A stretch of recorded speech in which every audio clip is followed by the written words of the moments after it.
चांगल्या भाषेत आहे. दे ना बाबा.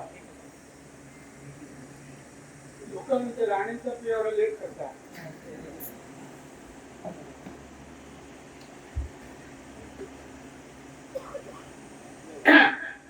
उद्धव ठाकरे म्हणजे लाज सोडलेला कोडगा व अक्कलशून्य माणूस. माननीय अमितजी शाह मातोश्रीवर जाऊन 5 वर्षे झाले तरी त्यावेळेची घटनेबद्दल लोकांची दिशाभूल करण्याचे काम उद्धव ठाकरे करीत आहेत. माननीय अमितजी शाह यांनी उद्धव ठाकरेंचा प्रस्ताव मान्य केलाच नव्हता. माननीय अमितजी शाह यांनी अनेक वेळेला भाजपने शिवसेनेला 2.5 वर्षाची मान्यता दिली नव्हती. हे खुलासा आहे.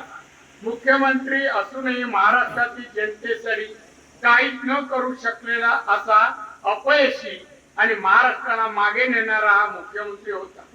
तोच चुकीचा जुना इतिहास सांगून अभद्र अपशब्द वापरणारा, लाज लज्जा सोडलेला हा माणूस कोडगा आहे. सत्ता गेल्याने आणि डोळ्यासमोर 40 आमदार सोडून गेल्यामुळे हा माणूस अपयशाने व भविष्याच्या चिंतेने वैफल्यग्रस्त झाला आहे. भाजपने शिवसेना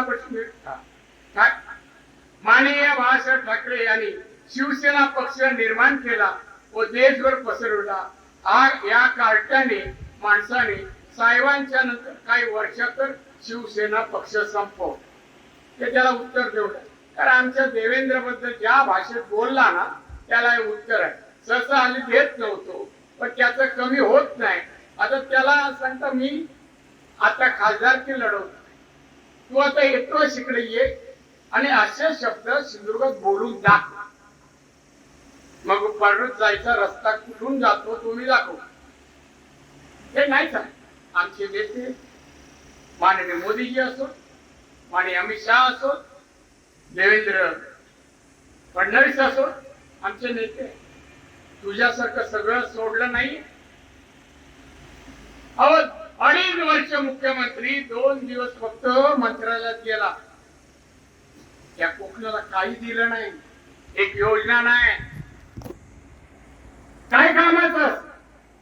आंब्याचं जर लावलं, खत घातलं, फवारणी केली, वाढत गेलं आणि आंबे लागले ना काय शेतकरी काय म्हणतो, काय कामाचं आहे झाड, एवढी मेहनत केली आपण.